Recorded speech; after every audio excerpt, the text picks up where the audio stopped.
that I paid $5, $5 for that song on Audio Jungle like 18 months ago. So you can't just like sing over it. I was feeling moved by the Holy Spirit.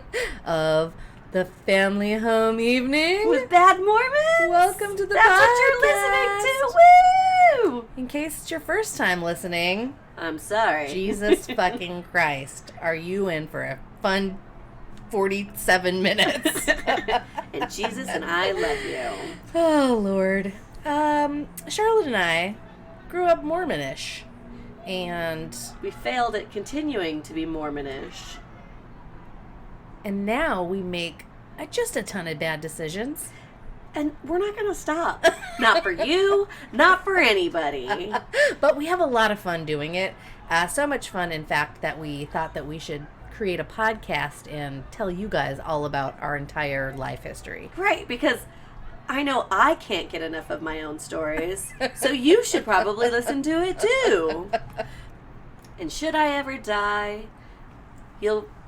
everybody can remember me for eternity. We can just cry ourselves to sleep every night listening to your voice. Listening to my beautiful, beautiful voice. Did I ever tell you about what I wanted to do for my funeral? Only about 100 times, but I don't think you've ever told the internet. Okay. So, every time I go to a funeral, I just think other than the utter sadness of the person that I'm attending, I think about what it would be like at my funeral, and that I should probably start planning it now.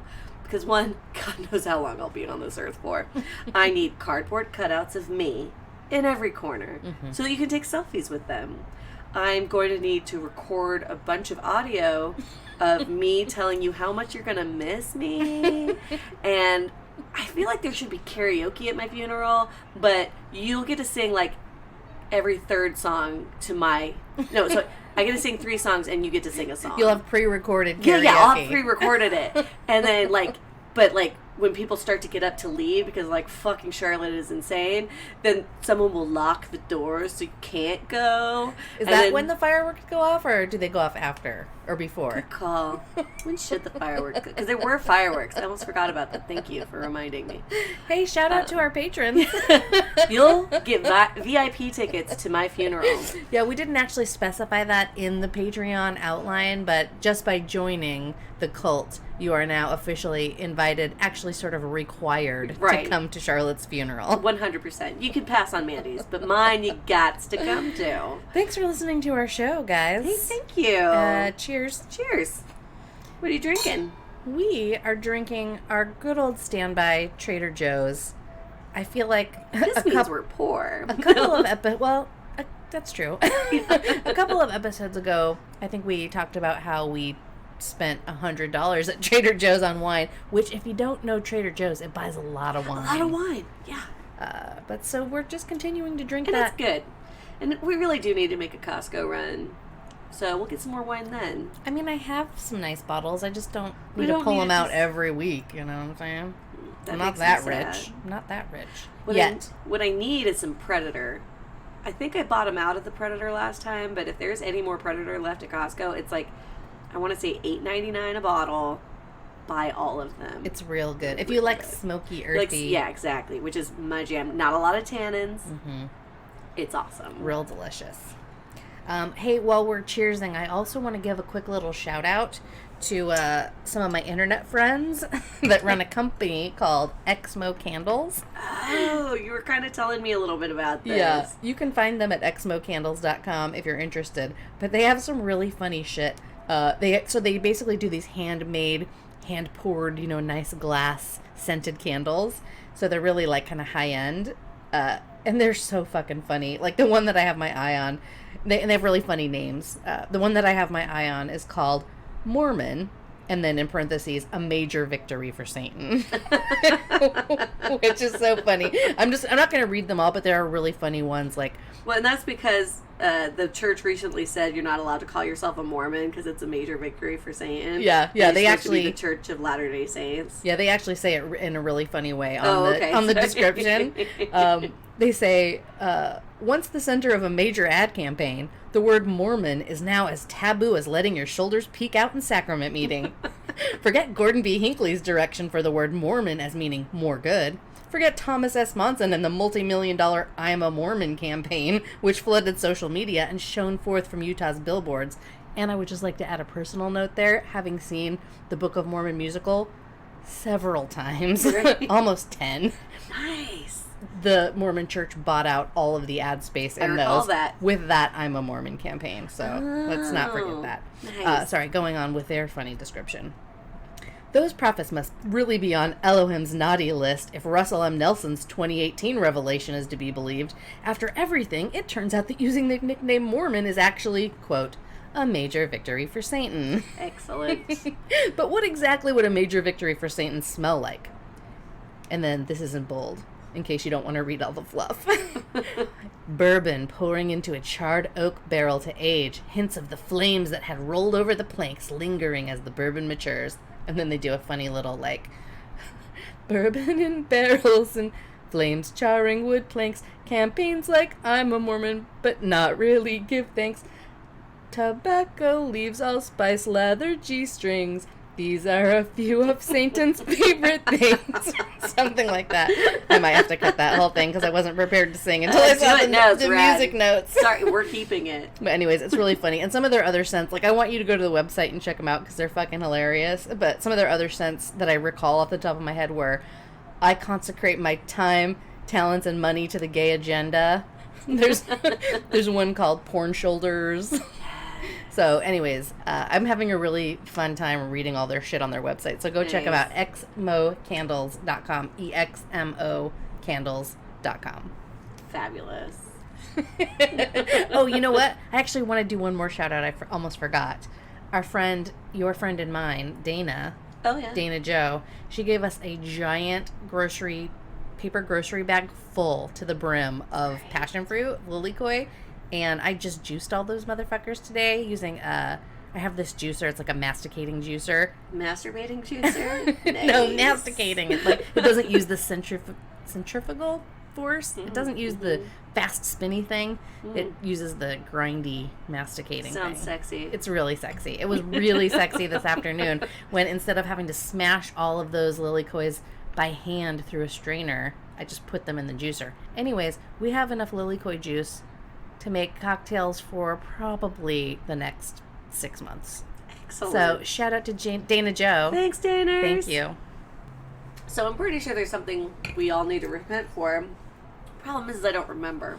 Yeah, I feel like we did pretty good last week, except for all the angry tangents that we went on. Well, listen, I'm not repenting for my hatred of Texas. I love Texas, actually. I fucking love Texas.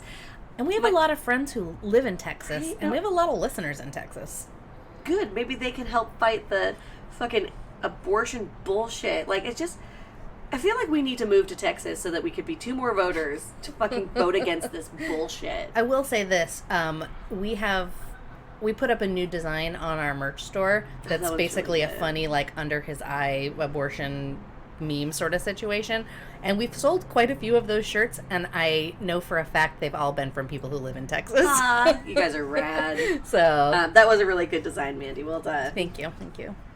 Oh, I forgot to tell you at the top, I don't know if you remember what episode this is, but this is our 66th episode. Oh. We've recorded 66 podcasts. That's insane. And I thought it might be a good idea to make this the honorary 666th episode and just put the 6 in parentheses. Fabulous. Because, let's be real, we're probably not going to record 666 episodes, maybe. Yeah, my liver, I don't think could handle that. I mean, I don't have that many stories. That's 600 bottles of wine. We need to drink. I will be drinking 600 more bottles of wine. Assuming we're not all at your karaoke funeral before then. So if I'm dead, you're going to have to keep going on without me. No problem. Okay, fantastic. Solo show by Mandy. They can only be the family home evening with Bad Mormon. I'll be like, hi, I'm Mandy. Hi, I'm Charlotte. And nobody will even know the difference because we have the same fucking voice anyway. Fabulous. Except for mine's a little gruffer from age and whiskey and all the cigarettes I used to smoke. And mine's just naturally loud and voiced. I got nothing. I don't fucking know. Hey, you know what I got? Nothing. Cool shit. Yeah, cool shit. I'm going to try to read this in a lifelike and interesting manner, but I have to read it because there's so many funny little nuances to it that I cannot paraphrase it. But our friend Joey, who you've known since you were little kids. He was my boyfriend when I was 13 years old. Yeah. We dated for about 2 weeks, and then he broke up with me on Valentine's Day. Yes, I know the Joey of which you speak. I forgot about the heartbreak. So our very good friend Joey posted this thing that just fucking cracked me up. It kind of looks like a 50s ad campaign, so sort of like, try margarine and that right. sort of, space age Marlboro. Aesthetic that you like. What do you call that? Mid-century modern. Thank you. Yeah. Sorry. I'm like space age atomic. 50s. Yeah, no, I got you. Mid-century. But it's like, so it's a picture of a man, very clean-cut man in a tie, right. in a suit. It's all black and white. His name is clearly Joe. Yeah. And the caption is, "How can I prevent abortion?" And I was like, this is really relevant. You know what? How can we prevent abortion? Since so many people are so up in arms and against it, what can we do to prevent it? Well, luckily our friend Joey has posted the answer, and I'm going to read it to you. Oh, his name's Biff. Sorry. Biff is an all-American man who cares very much about babies. He's been wondering, as a man, how can I prevent abortion? Good news, Biff. Men can prevent 100% of abortions. You read that right. Every single unwanted pregnancy is caused by a man. See, Biff? Babies are made when a penis ejaculates sperm into a vagina, and the sperm travels past the cervix and fertilizes the egg, and that microscopic formation will one day be a baby. That you can deprive of nutritious food, a clean environment, and well-funded education, healthcare, and living wage. But that's only if the vagina owner doesn't kill it first, for selfish reasons such as not wanting to die, or not wanting to be reminded of you every day for the rest of her life. And then the second page is, it's like an instruction manual. It goes, how it works. Step 1, don't ejaculate into a vagina. That's right. If you don't want to impregnate someone and leave it up to them whether they'll carry the baby to term or get an abortion, just keep your penis out of there. Right. Facts. And then there's a bunch of bullet points. Your penis can ejaculate in lots of places, but you know that already. A woman does not need your penis in her vagina or anywhere in order to be sexually gratified. We can attest that's true. A woman can have orgasms every day but never run the risk of pregnancy until you decide to irresponsibly orgasm. You can find pleasure with your lady friend in lots of ways that don't involve you launching sperm into her vagina. Then the next section is places you can ejaculate without fertilizing an egg. Mouths, with an asterisk. Hands, your own or a friend's, with an asterisk. Butts, with an asterisk. Artificial vaginas. Boobs, with an asterisk. And jello, with 2 asterisks. Jello? The asterisks are requires consent, and the double asterisk says may require consent depending on who owns the jello. Question, what about a real vagina? No, Biff. That's literally the only place you cannot ejaculate if you want to prevent abortions. And then it's in bold. Again, do not ejaculate into a vagina if you are opposed to abortion. Question, what if I already ejaculated into a vagina? Sorry, now it's up to the person whose vagina you ejaculated into to decide whether or not to value her own life or priorities over gestating your seed. Next time, control your boner if you want to prevent abortion. Nice. I like that. I like love that a lot. it. That's good. I fucking love it. I saw that posted and I started to read it, but I immediately lost not interest, but I was like, oh, squirrel. Too many words. There's too many words, and I had to zoom in to read it, and I'm like, oh, I'll read it later, and then of course I never would. But thank you for reading it because that was lovely and Isn't so it great? worth the time. I just love that so much. It's funnier if you can see the whole presentation. Well, if you head over to our Facebook page, we will be posting it there for you to read and see and feel your keyboard. I got and nothing. Ejaculate onto if you so desire. Your keyboard. Don't care what you do with it. Good times. Consent of the owner of the keyboard. Yeah, I thought that was great. And there was one other thing, actually, since we had talked so much, pretty much our entire episode last week was about this Texas abortion law. There was another thing that I found on the internet throughout the course of the week that I thought was pretty fucking great, and I wish that I would have been able to articulate it when we were talking about it. I just want to read this so that I can make sure that we get the point across, because I totally agree with it 1,000%. Take a drink, 1,000%. Yeah, take a drink, 1,000%. But it was basically like, so it's, you know, it's a copy and paste thing. Some guy was like, oh, I'm a guy, I was talking to my son about it, my son's a doctor, and this was his response to the whole, basically, argument of pro-choice or pro-life, or pro-choice, really. But anyways, what he says, reasonable people can disagree about when a zygote becomes a human life, and that's in quotations. That's a philosophical question, right? Regardless of what you believe or what, you know, point the fetus becomes an actual human life, no one's ever going to come to a consensus on that, right? No one's ever going to always fucking agree on that. So, but it doesn't matter what you believe, because no matter what, that doesn't obligate a mother to sacrifice her body autonomy for another, whether that child is innocent or not. And then he goes on to talk about basically the way that the law came about, the Roe versus Wade, and there's some other laws that he Right, I think there's 3 different cases, right? Yeah, and he kind of references those if you want, like, actual facts instead of me just paraphrasing it. But he says, he talks about this scenario, which I'm going to lay out for you. He says, consider a scenario where you are a perfect bone marrow match for a child with severe aplastic anemia. There's no other person on earth that could possibly have a close enough match to save that child's life. You're the only person. So basically, like, that child's life is in your hands. The law can't force you to give your bone marrow if you don't want to do it, right? Right. If you decide you don't want to donate your bone marrow to save that child for whatever reason, the state cannot demand the use of any part of your body for something to which you do not consent. It doesn't matter if the procedure required to complete the donation is trivial, or if the rationale for refusing is flimsy and arbitrary. So, like, if you don't really have a good excuse why you don't want to do it, you just don't want to do it. They can't force you to consent to using your body in that way to save another body, right? Even if this procedure is the only hope that the child has to survive. If the child is a genius or a saint or a king or, you know, the son of a prophet, right? I don't know. You know what I mean? It doesn't matter. The decision to donate must be voluntary to be constitutional, and that's the basis of the whole law. Right. So the rights even extended to a person's body after they die, right? That's if you're an organ donor. Nobody can harvest your organs without your consent unless you've consented while you're alive. And that's why that is.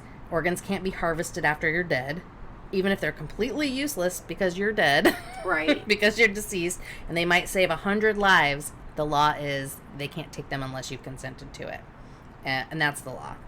So if you relate that to basically the use of a woman's uterus to save a life, that's no different than using her bone marrow to save a life. It has to be offered voluntarily. That makes total fucking sense. You can have a belief that providing one's uterus to save the child is morally just, but it turns out... You can't do that. You can't. Yeah, you can say, like, oh, it's morally just and refusing is morally wrong, and that might be your morals, but, like, the thing is people have different sets of morals, they have different sets of beliefs, and that's why the law's in place, because we're not all the same in that regard.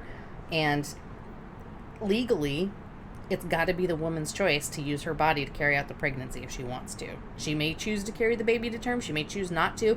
Either decision could be made for all the right reasons, all the wrong reasons, and whoever's eyes is deciding what's right and what's wrong, but it must be her choice. And protecting the right of body autonomy means the law is on her side. Supporting that precedent is what being pro-choice means. Right. So it's not, we're not talking about morals, we're not talking about beliefs, we're not talking about any of that shit. We're talking about the law. Right. And what we were kind of trying to talk about last week, and I feel like maybe I didn't really make the point, is the reason that this Texas law is being upheld by the Supreme Court, or not upheld, but basically not challenged by the Supreme Court, is because the way that the law is worded intentionally by Texas, it's technically not prosecuting the women for having an abortion. It's not, the law isn't prosecuting anybody. The law is rewarding private citizens by creating a lawsuit. Right. What a crock of shit. Right? So that's how that's how basically essentially that's how it's working. So that whole premise right there is total horseshit. Like, again, what they call them, like bounty hunting. Like, it's just. Oh, I mean, could you imagine realistically? It's not gonna hold up. no, it can't. It's not going to. It won't. And I feel pretty confident about that. And I don't think they probably ever intended that it would. Right. It's probably just a political stunt. Because, what the fuck else do they have to do except for make noise and distract from real things that need attention? Right. But 59% of Americans believe that it's the woman's right to choose. So, I mean, it's a stupid cause to fight for when you could lose the vote.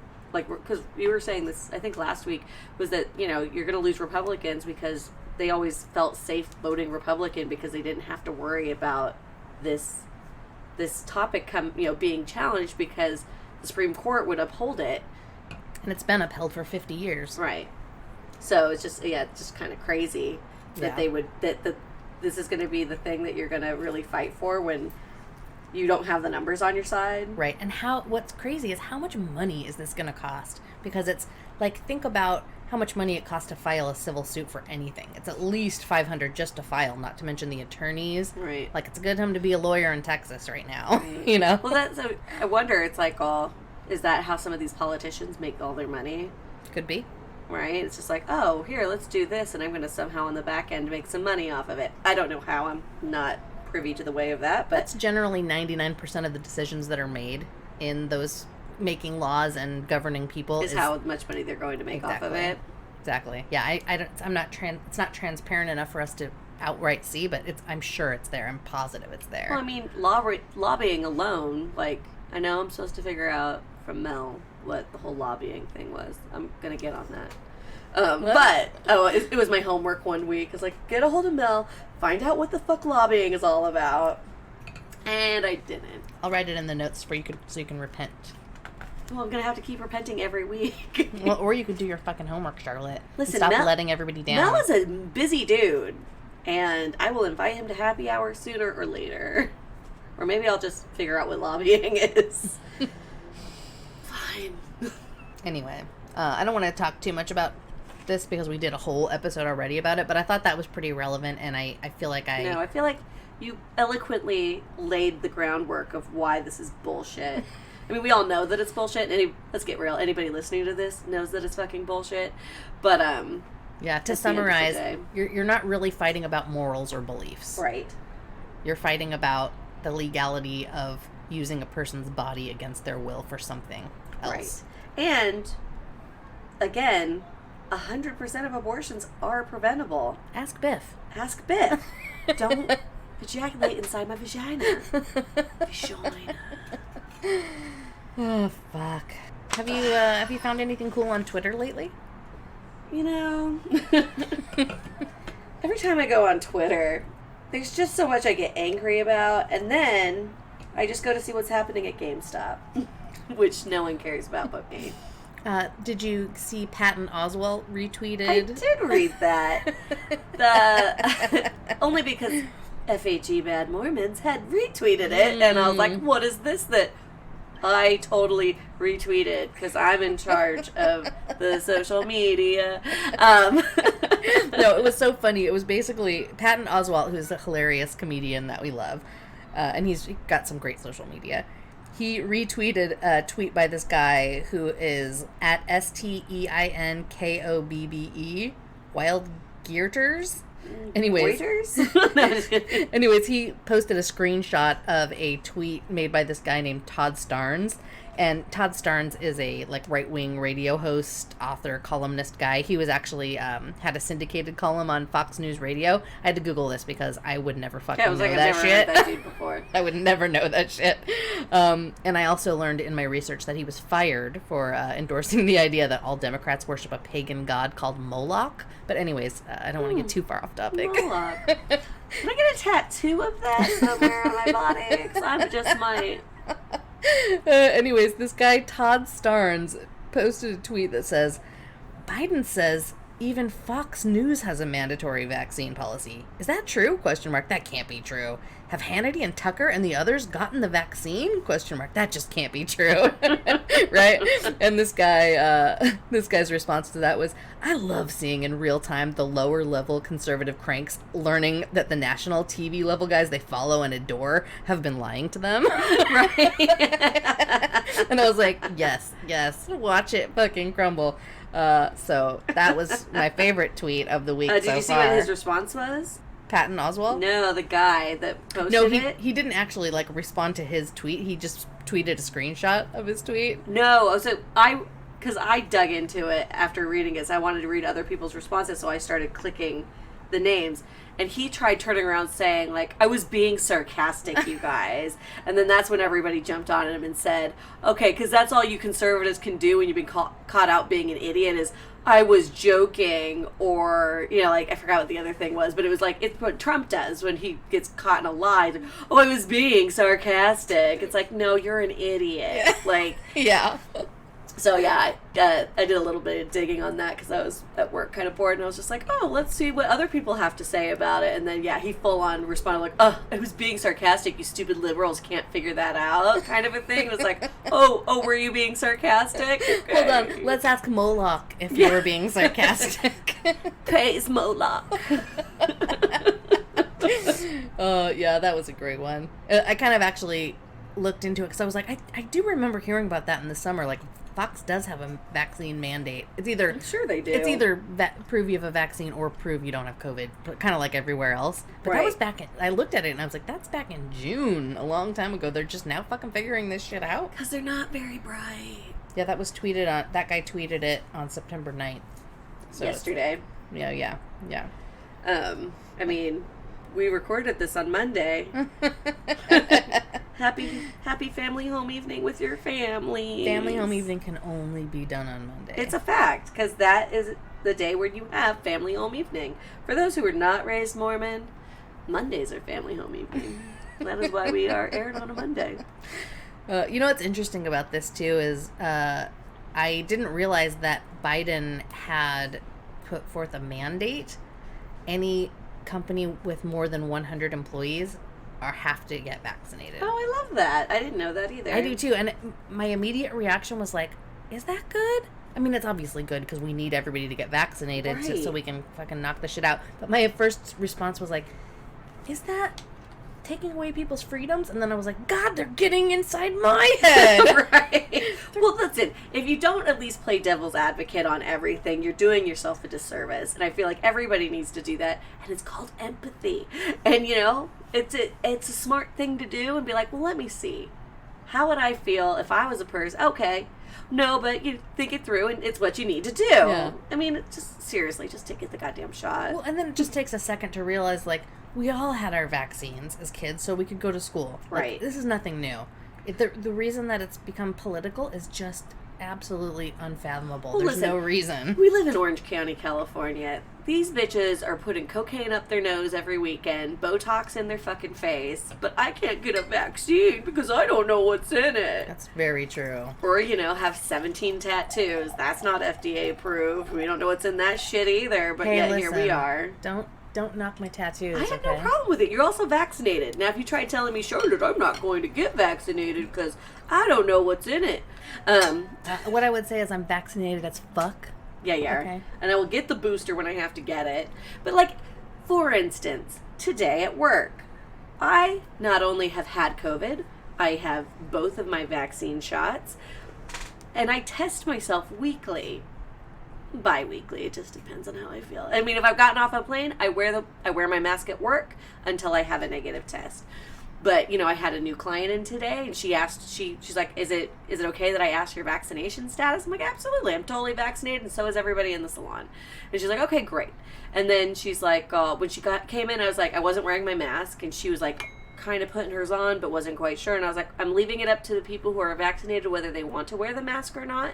if it makes you feel more comfortable for me to wear a mask, I would be more than happy to do one. Just know that I am vaccinated, and I also have tested negative in the last week. And she's just like, oh, yeah, I still would feel more comfortable. I was like, no problem. And she told me that she actually had an appointment somewhere else. Her daughter was wanting pink hair, and we all know that's what I do best. Your specialty. And so the day before her appointment, she said, hey, I'm so sorry, I completely forgot to ask, are you vaccinated? And the lady came back with, no, I'm not, and I never will be. And she's like, oh, I'm so sorry. Like, I don't feel comfortable having my daughter be at such a long appointment. I mean, it's a 3-hour appointment minimum. I'm really fast. I get it done in 3 hours. It used to take me 6. Right. But so she's like, oh, I'm so sorry. I don't feel comfortable with that. She's like, it's no problem, but blah, blah, blah. Like, I don't know exactly what their conversation was, but apparently the lady was being quite a bitch about it. She's like, well, at least let me buy the color off of you because I know that you went out to go buy it just for this. She's like, no, I can sell it to someone else. And I'm like, oh, wow. Like, at the end of the day, I get it. If you were like, I don't want a vaccine and I hate masks or whatever, you're still in the business of customer service. And you could at least be like, oh, I'm sorry, in my house, like, we just don't believe in this or what. You just don't need to be a cunt about it. Yeah. Like, so I was just shocked about that. I was like, oh, wow. I'm like, well, no.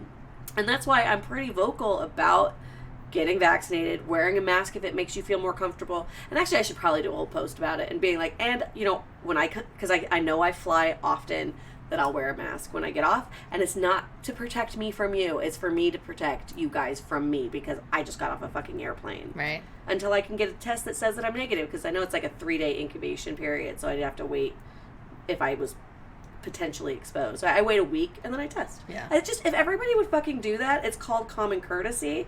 This shit would be gone by now. Right? I know. It's mind-boggling how it's just it's a political issue. You wouldn't believe how many people's posts I go on and I'm, with the fucking microphone emoji, like, wearing a mask is not a political issue and that's all. Or getting a vaccination is not a political issue, just over and over again. Just, it's so stupid.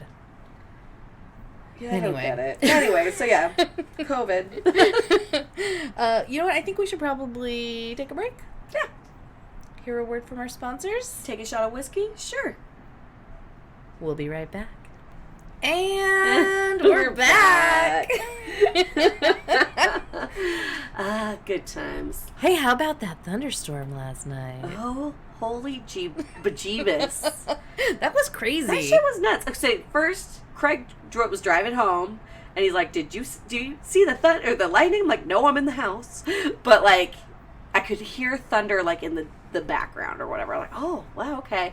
And then I swear to God, out of fucking nowhere, it just starts dumping rain. It was like tropical rain. It was like tropical rain. Like, I was like, are we in Florida? Are we in Hawaii right now? What is happening? And we have a flat roof, so that shit just, like, boom. It was crazy. And then it just stopped out of nowhere. And that's when the thunder really started. Well, it's funny because I went to bed. I was like, I had to work so early in the morning. I went to bed and I was like tossing and turning, almost falling asleep. And then I would start, it's like that weird place between sleep and wake. Right. And I was like, I kept hearing the thunder, but I thought it was Craig outside moving the garbage cans around. And I was like, oh, he's bringing the garbage out. Oh, he's bringing the garbage out. And after like 5 or 6 times that, I was like, is he moving the garbage cans? And then I'd fall back asleep and I'd be like, what? Where could he possibly be doing with those Where is he going with those garbage cans? What is happening? And then my eyes opened finally and I saw a little flash of light and I was like, oh, and then I woke up. And then I couldn't go back to sleep because I'm like, ooh, storm. And I opened all the curtains and the doors and I was like, and it was going off. It was like pretty good. And it ended up dumping rain again probably about maybe a couple hours later. And so someone in Mission Viejo had shared that they're like, a palm tree just got hit by lightning and it exploded and it was on fire, and it was like, oh shit, that's crazy, holy shit. And then this morning I went through and there was a fire at our friend Steve's mobile home park, right? Oh, I saw that. And I was like, and I saw a GoFundMe and I thought that it was for that because it was a house that was pretty well burnt. And I was like, oh shit, I should look into like donating to that because they lost, like, I don't even think they had their wallet. Everything was inside. And I look and I was like, wait, no, that's like a house. Okay, so it says here that her nephew and his family, 3 young kids, wife, have experienced extensive damage to their home. The fire was sparked by lightning strike late last night. it was a freak accident, and they're lucky they all got out unharmed. But if you could donate some money, and I'm like, holy shit! So there's a house that's burnt up. I mean, it's well burnt up. But yeah, it's different from the house that had the palm tree. The palm tree was in Mission Viejo, and it exploded from fucking a strike of lightning. And then Aliso Viejo, there's a house that got hit by lightning, and it lit on fire. That's so crazy. I actually got up when I got up last night to tell you the funny story about Craig moving the garbage cans. I unplugged all my devices because I was like, I can't.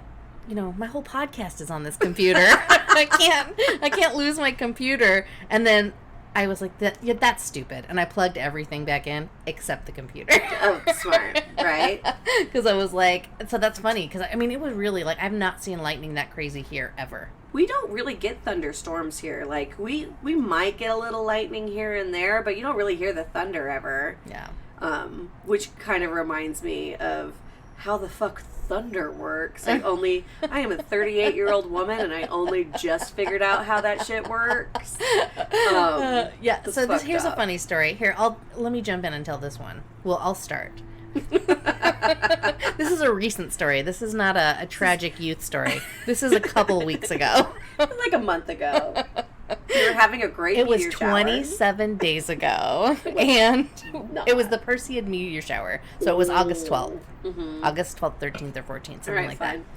And we decided to go up the Ortega and try to watch the meteor shower because it's dark and away from lights and city and whatever. And it turns out they're doing road work that night, and we can't get all the way up. So we kind of have to stop, like, on the side of the road, which would normally be pretty sketchy, but the road was blocked off, and there was a bunch of other people doing it, too. Right. When we were driving up, me and Mandy had commented, what are these stupid morons doing on the side of the road? They're going to get killed. They're going to get killed. What a bunch of idiots. And then we got to the end of the line where the construction was, and then we're like, oh, I get it now. I guess we're the idiots now. So Mandy was not thrilled with the idea, but you eased into it. I had to warm up to it. I didn't want to be on the murder highway.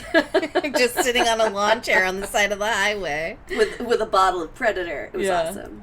Anyways, it was awesome. And we actually saw some really badass shooting stars that night. Good shooting star. Like, that meteor was, I swear to God, it looked like Seahawk colors. It was a big fucking marble in the sky. It was huge. And there was a fireball that was blue and green. Yeah, it was really cool. And I would have thought I made it up, except for you saw it too. Yeah, no, it was fucking awesome. But yeah, so Craig, Charlotte, and I are looking up at the stars, and a jet goes by, and you can see the jet, but you can't hear the sound yet. And this prompted a conversation about Charlotte saying, like, oh, wow, I thought that would have been louder or something like that. Yeah, well, at first I thought it was a star. I was like, what, is that a star or is that a satellite? And Amanda's like, no, that's a jet. And I'm like, but I don't hear it. And then all of a sudden I heard it. But, like, a long time later. Yeah. Like, I felt like... Yeah, and, and Craig and I were both just like, well, yeah, that's the sound barrier. Like, it's going faster than the speed of sound. And that's when the light bulb went off above Charlotte's head. And I was like... breaking the sound barrier. Oh my God, that's a thing? Which led to how the speed of light is faster than the speed of sound, and hence why you count down in a lightning storm, because if the lightning was to hit you right at that moment, the lightning and the thunder would be pretty fucking almost imperceptibly close together. Right. But the farther it gets away, you're always going to see the lightning first, and you're going to hear the thunder later, because the light travels so fast and the sound travels pretty slow in comparison. Mandy also explained this to me that night with the jet, only I was much more drunk, so you explaining it to me now makes so much more sense than it did that night. So I'm like, oh, yeah, okay. I think I said the same thing that night, but I just wanted you to stop talking to me about it so we could watch the stars some more. Rude. But, listen! I'm really glad that you told me again, because that does make sense. Yeah. There's a lot of things that I just take as like, oh, that's just a saying that people say for no reason, which I don't think, like, I always just thought a lot of things were that, but now I realize that probably none of them are. Like, when people say, that makes my mouth water, right? I always just thought that was a saying, and I didn't know why until I thought about dill pickles one day, and I was like, oh my God, my mouth is watering. Or like, lemon slices. Oh, that's a thing. No, pickles.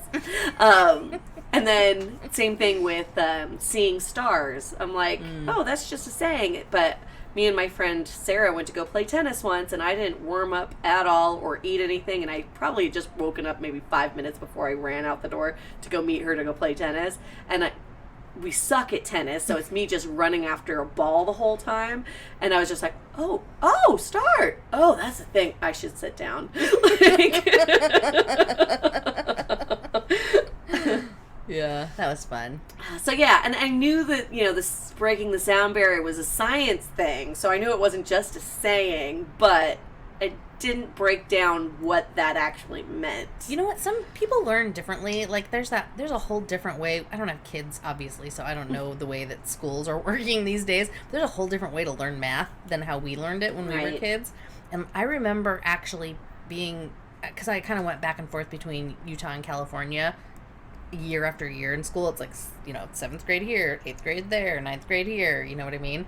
And I remember I was always great at English. I was always great at words, art, all that kind of stuff.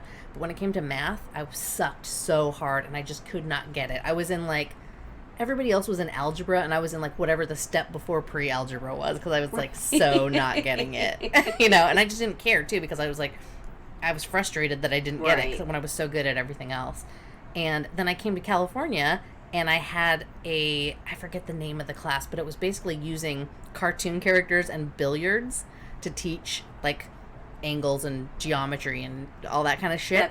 And then all of a sudden I was like, ding, ding, ding, ding, ding, and it totally made sense, and it was so easy. Right. So it's just presenting the information in a way that somebody can understand makes all the difference. I say that to my clients all the time when I'm cutting their hair, because I could never do what you do. And I was like, well, it's all chemistry and geometry. And they're like, oh, yeah, I was like, oh, no, I was like, this might sound crazy, but when I'm cutting people's hair, I literally think of it as playing pool. Like, I'm cutting corners. I'm like, oh, that corner has to go for it to go to that bank shot. So I know I have to cut that corner off for it to look right. Mm-hmm. And it's not a perfect metaphor, but I full on think that when I cut hair. That's pretty cool. Right? That's pretty cool. I can't cut at all, so that's interesting. I'm going to teach you. You'll learn. So I can cut your hair? Yes, I need a fucking haircut. Oh, that's funny. No, and then I feel like I was good at math. I sucked at English. I cannot read aloud. You all know that I'm not that great. I mean, did you hear me read that GoFundMe? It was pathetic. Don't worry, I'm going to edit that. Jesus. But anyways, I can't read out loud. It took me a long time. I had a little personalized dictionary. So, when I was reading Anne Rice, she fucking is descriptive as a motherfucker. So, I'd go, fledgling. I'd have to go put that in, what the fuck does that mean? Oh, it's like a bird? Oh, that's fucking stupid. Or whatever. But, it helped me do my vocabulary. So when people are like, I'm surprised I'm as intelligent as I am, being that me in school were not friends. When I was in public school, I took basic math. Not because I'm stupid and I couldn't understand algebra. I didn't want to understand algebra because I'm I don't see how that is relevant to my life, and I just want to get this shit over as quickly as possible. And then when I decided to go to homeschool and just graduate as quickly as possible, I cheated half the fucking time. But, I'm God, how am I not a moron? But I have, over the years, had to teach myself how to do shit that I thought was important. Spelling, Yeah. What would we have thought if we knew that we would have a computer in our pocket every single day? Dude, I'd be real dumb. But even then, anybody who follows me on social media will, if you see anything I post right away, I'm like, oh, Jesus Christ, that is riddled with, not spelling errors, because I do a lot of talk to text. It just doesn't make any fucking sense. Yeah. I mean, you can kind of decipher what I'm trying to say, and then I'll go in and I'll clean it up after about 4 hours when somebody liked it, and I went back and reread what I wrote, and I'm like, oh, Jesus Christ. I go back and fix it. And email's terrible because it's already sent. You're like, well, that's a pity. I feel like we got a little off topic of our lightning and thunder story. We were trying to lead in. We had this great lead-in segue. Right. Well, you know what? Fuck it. We're our own bosses. We do what we want. You want to hear stories of our lives? That's my fucking life. I was going to tell you the day before. I think it was the actual day. It might have been a couple days before I moved here. So it was a couple days before Thanksgiving last year. Year before. We had the craziest lightning and thunderstorm I've ever experienced in the tropics. And I've seen some crazy shit out there, like we were there for Was that the one you did the Facebook Lives on? Yep. It was bananas. But it was like, I remember it so clearly too because all of my furniture had been moved. So the movers came, packed everything up. I was sleeping on an air mattress that my boss, Anna Lee, let me borrow. And I was like right up near the living room window. Actually, this place was super cool. I lived there with CK. It was Ryan's old place. Ryan and CK were roommates, and then Ryan moved out. So I moved in, and it was like, it's kind of up St. Louis Heights. So you have a little bit of a view. You can see the ocean. You can see town. And you could see this lightning storm roll in. So I just basically took my air mattress and popped it up where the living room couch would have normally been and just like, this is my room now. Just took over the whole empty apartment because CK had already moved out. But it was so fucking crazy. So it's like this empty ass apartment, me and Dexter and an air mattress and like a backpack of clothes. And this lightning storm rolls in and it was like constant lights for 8 hours at least. So crazy. And to the point where, and there wasn't any rain, the clouds were really low, and there wasn't a lot of thunder, but it was like tons of forks and strikes, and it was right there. And I was taking all this video out the window and doing all these Marco Polos with you guys and doing all this Facebook shit, and I was like, I'm gonna go outside and get some really good pictures. And I go out just out on my porch, and you can feel the charge in the air, and I'm like, I'm gonna get fucking struck by lightning. Yeah, you are. And I went and I moved my bed away from the window a little bit because I was like, fuck that shit. I moved Dexter's bed. I was like, no, we're gonna die. But like, lightning is no fucking joke. Right. So that whole story that you with the house and the palm tree last night getting hit, terrifying. Right? Yeah. That's crazy. And again, all those houses were the same height. Like, there's no reason that house, rather than any other house, got fucking hit. Right. Freaking nature, man. Yeah, totally. And I was going to tell, not a real story, but a story just of nature being stories. half asleep. No, just being half asleep and being like, what the fuck? And, like, I remember me and Tiffany were sharing a bedroom in Mission Viejo, and I woke up to Tiffany just kicking the shit out of the slider. Like, those closet doors that slide and they're mirrors, right? Yeah, so the one in the bedroom that we all shared eventually, right? Well, anyways, she was just kicking it, and I'm like, Tiffany, stop, like, wake up. And she didn't say anything. She just keeps kicking the fucking window or the mirror. She keeps kicking the mirror, and I'm like, Tiffany, wake up. And she's like, Charlotte, you moron, it's a earthquake. Like, I'm awake. Stop yelling at me. You're the one sleeping. And I'm just like, I'm tired. But then I was like, oh. And then I was like, oh, this is kind of fun. Like, because it was one of those rolling earthquakes. So it was almost like you were on a wave, and it was kind of fun. You know what? I wonder if this is the same earthquake, because I know exactly those mirror doors, because I had a earthquake dream too. And it was a rolling earthquake. And we were living in the same house at the same time because it was Mission Viejo. Right. Was that? Did you have the room that was Jeff's? I had the room that was right in the front, the closest to the front window to the street, the very end room. So same bedroom I'm talking about then. Because if you walked in through the front door, there was Jeff's office right here. Yeah. And then you go down the hallway, and then it's their bedroom. Then it was Richard's bedroom, or Richard and Kate. Yeah, bathroom, and then Richard and Casey's bedroom, and then the big one, which we would have to share sometimes all together. Oh. Okay. So that's the same bedroom. Okay, so same bedroom. So maybe it was a different night, which is so weird because I had like almost the exact same. Well, there was a lot of earthquakes in that house, man. I swear to God, it was a poltergeist house. So I'm just throwing it out. Yeah. Okay, so my story is actually so similar to yours, and I was sleeping in my bed, and I was having this dream that we were looking at houses to rent, which seems like it would be weird for somebody in the seventh grade. Yeah. But when I think back on it, I was like, no, this was like, we'd been in Vegas before that. We lived with the polygamists before that, so we'd been moving around a lot by that time. So we're looking for a new place to live in my dream, and we're out in the middle of the ocean, and all the houses are floating on big pieces of styrofoam boards. And I'm like, nothing seems weird about that to me. Right. So we're going through the houses, and I'm trying to go pick out my bedroom. And I go to this room, which just happened to look exactly like the room I was already sleeping in. And it had those big sliding, mirrors as doors for the closet. And so I was really interested in this door of the closet, and I was like kind of rattling it to just test it out, test out that door. And then like my arm wouldn't stop shaking it, and I was like, looking at my arm, shaking the door, and it just kept getting louder and louder. And I was like, "Oh, something's wrong with my arm. It won't stop shaking the closet door." And then I was like, "Something's fucking weird." And the house is rolling because it's on styrofoam. And then I wake up and I realize it's an earthquake. Were you on a waterbed? I was on a waterbed, sleeping, which was positioned right next to my sliding closet doors, which were made of mirrors. And I was like, "Oh, that's weird." There was one time I came home from school and it was the big Northridge. What year was that? 86? Oh shit, that can't be right. Then I'd only be 3. It was a big earthquake. All I know is that it fucked some shit up, and sorry, 94. So yeah, that makes it. So it was that earthquake. So it was enough that, because we've been in a lot of earthquakes, and not so much that anything even gets broken. Like, I'd be a little bit concerned about our liquor bottles because there're just so many of them. So many. And I think that the momentum of them shifting would then create more momentum, and then they just fucking fall off. But in this case, not like, more whiskey. You're wasting it.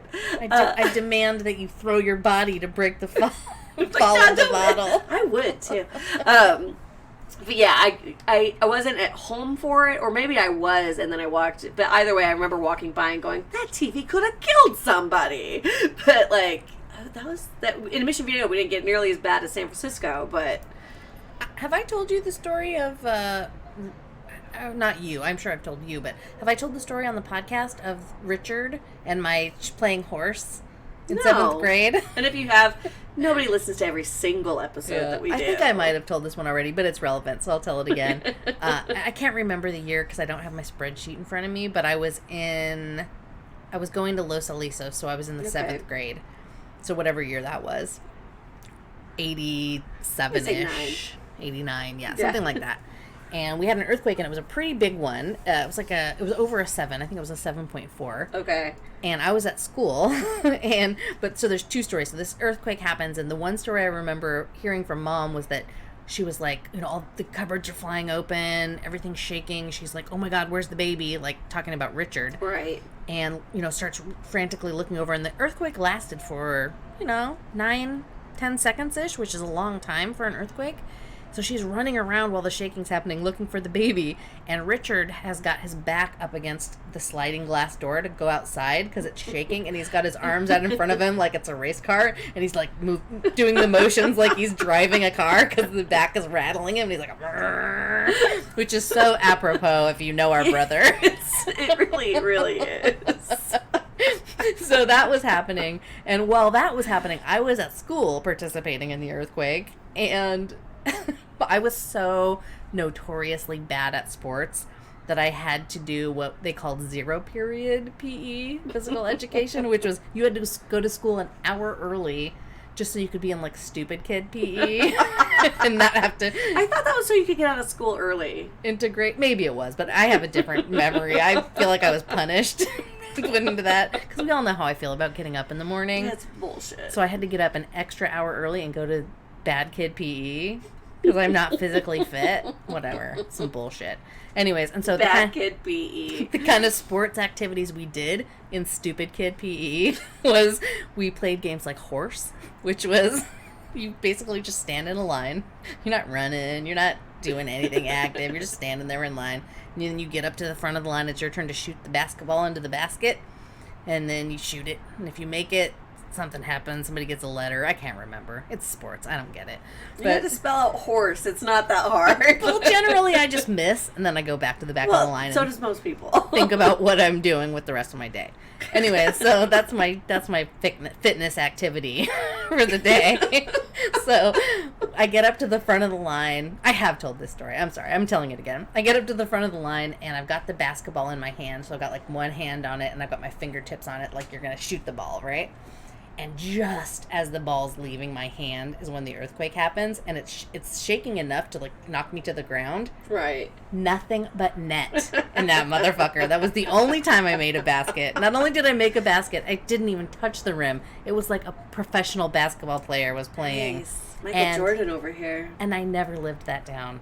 I got made fun of because the word spread through the school immediately. Ouch. And I got made fun of so hard for that. Or it should have been you're fucking amazing. No, it was like the only way I could make a basket was during an earthquake. Well, sometimes people tease because they love you. Do you ever think about that? These people didn't love me. No, they didn't like me. Well, they're clearly a bunch of fucking losers. I didn't peak until well after high school.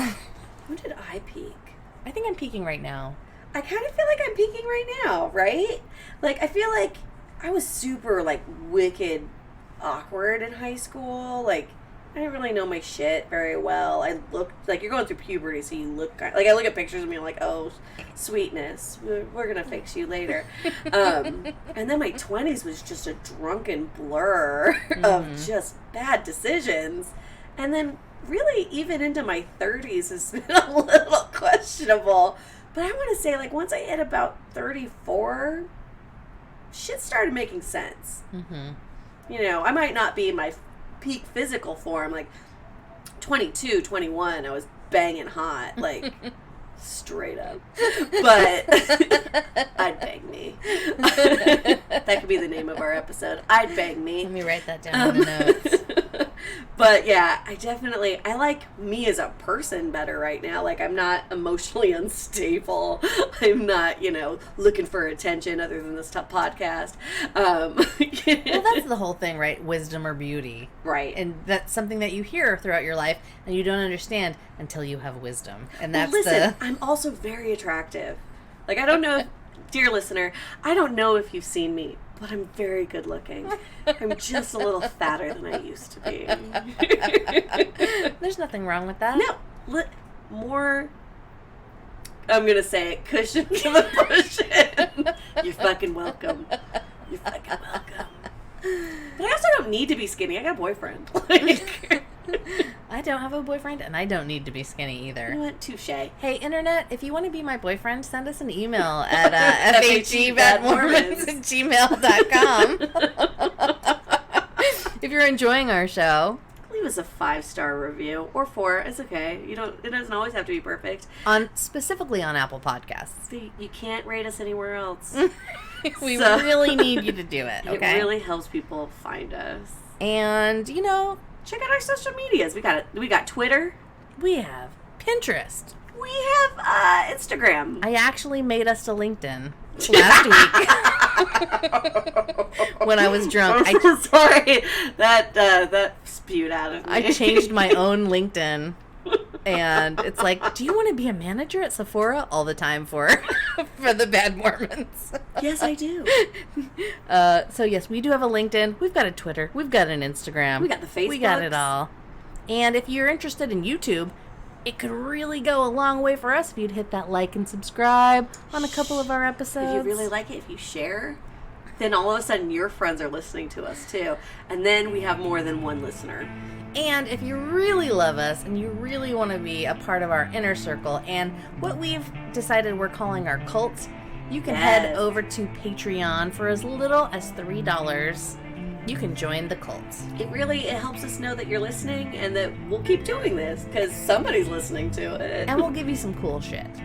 100%. We like to mail out shit in the mail, so. We really like giving presents. And lastly, if you haven't seen our merch store yet, that shit's banging. I'm making some funny shit. Mandy's really fucking funny. If you have any ideas for what you'd like to see on a shirt, send it my way and I'll make it cooler than what you thought it could be. Hopefully, if I'm doing my job right. And I think that's it. Thanks for listening to our show. I think we could probably just end it. Just end it. Just end it. This podcast is finished. I'm done with you.